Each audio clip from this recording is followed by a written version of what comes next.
Hi, this is Jack Stanley, and I wanted to talk about history, archaeology, facts, fiction, and most importantly, technology and egos. Because in the field of history, in the field of archaeology, in the field of research, not only do we have facts, not only do we have established ideals, but we also have precious egos. And a lot of times, a precious ego has more power and more influence than facts or basic proof. And it's an interesting thing to see. Now, let's take a look at a couple of different things. First off, in all different fields of history, in all different fields of research, many times, archaeology or research or the history of technologies and whatever are influenced by the very individuals who basically subscribe to these various theories. And therefore the egos and the reputations of these individuals are sometimes deemed more important. Now, I am not going to state one way or the other, although I do have my preconceived notions, and I'll be very honest about that, when it comes to the Sphinx.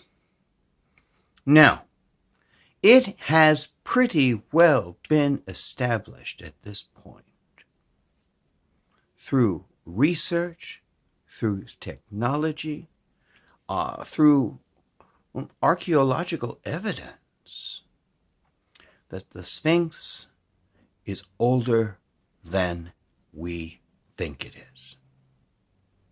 Definitely. Its weathering, its restoration. And the fact is, and it's become somewhat established at this point, that the head is not the original head to the Sphinx. Now, of course, you mention all of this to an established Egyptologist, and their blood starts to boil. Because it is already established. They already know everything. It's been a very important point with me always to state that an archaeologist, a researcher, a historian's book should always be open and ready to accept new knowledge, new information, new theories. Now, I'm going to say I have no belief that the pyramids were built by aliens. I'm sorry, I don't think so. I am not stating that there never was alien influence on this earth, because that could very well be. We just have no knowledge of it. Although, even in that field, there is ego. Even in that field, there is the pro and the cons. And I think there's an awful lot more evidence. And, even any researcher worth their salt would feel stupid to say that there probably is no such thing as life in the universe, which is probably a very asinine thing to say. So the thing is that, yes, there may be an influence by alien life. I think if ever that is discovered, and maybe some of it has, it will have a profound effect upon religious circles. It will have a profound effect upon our history, and perhaps have a very, very important part in our whole genealogy as to who and what we are. So it's just something to be mentioned. But getting back to the Sphinx, we pretty well now know the work of Dr. Robert Schoch has been incredible. He is a brilliant individual who mentions the fact the first time he saw the Sphinx in 120 seconds, he could see how much faulty data had existed that was being propagated by Egyptologists. Well, the whole idea behind an Egyptologist, more often than not, is art. It's history and art. It's not usually involved in geology. And when we're dealing with, perhaps, let's say, the pyramids or the Sphinx, that is geology mixed in with the history. And other things that are not truly talked about in Egyptology is the fact that, there's the dream stela in the front of the Sphinx, which was fix me, repair me, remove the sand from my paws and my body. But the fact is that the Sphinx has been repaired repeatedly, and that there are repairs that date back to the time, according to Egyptologists, when it was built. Why would you have to start repairing a structure that is brand new? It doesn't make any sense.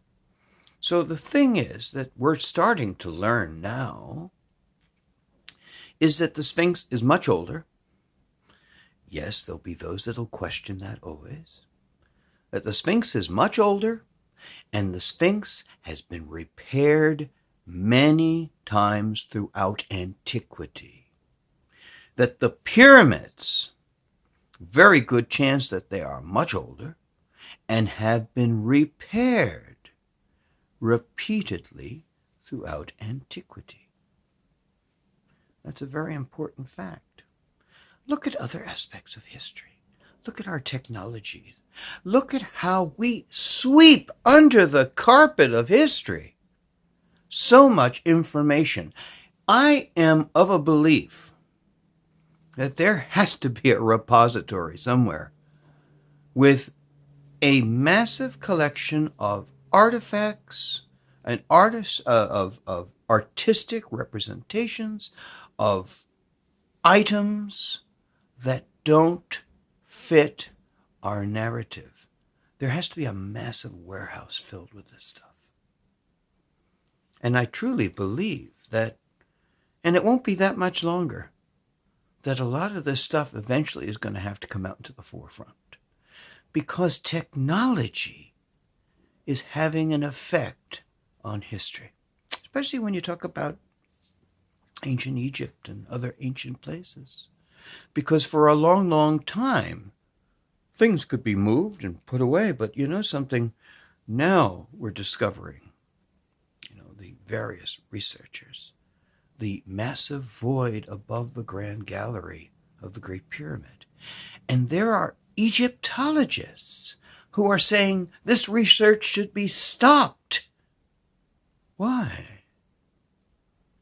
Because it interrupts with their understandings. It interrupts their research. It interrupts their life's work. They don't want to see new information.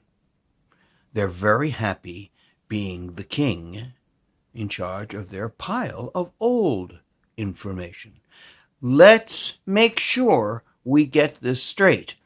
Ego plays a tremendous part in history. You have to have an open book. And what I see, and what I notice, and what I hear, listening to various individuals talk about history, is that there is indeed a strong and severe attempt by many in the historic community, in the archaeological community, to stifle intellectual research, to stifle modern technological research into old studies. You have to remember that a vast majority of what we know about ancient Egypt comes from late 19th and early 20th century researchers who did not have much of the ability or the mechanics, as it were, to do the research that we can do today. Therefore, it is my contention that in the next half century, unfortunately I won't be here to see it, but within the next half century, you are going to see a massive rewriting of our history. Has to be.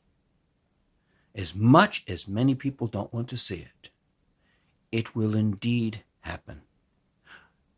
The evidence is becoming overwhelming, and we cannot use technology, research, and knowledge of a long time ago without influencing it and more or less adulterating it with modern research. That's important. And if anybody finds that problematic, just take a look at the Sphinx. Take a look at that whole enclosure. Look at the erosion. Look at the erosion around the pyramids. And look at the fact that the pyramids are surrounding earlier structures that are being protected by the pyramid, which was built, what, we don't know exactly. We don't even know how they were built. See, this is the information we have to learn. We need to learn how they were built, why they were built.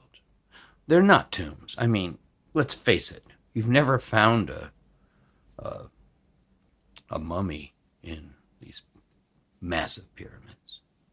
Never found anything. These were much more than tombs.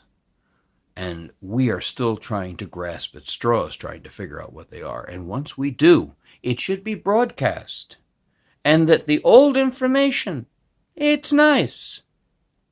But if the old information is wrong, replace it. Simple as that. I don't care about the archaeology. I don't care about the egos.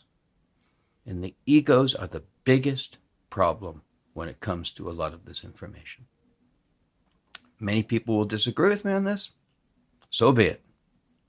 But if you take the ego out of an equation, I think you'll find it much easier to take a look at the Giza Plateau with an open and unadulterated mind.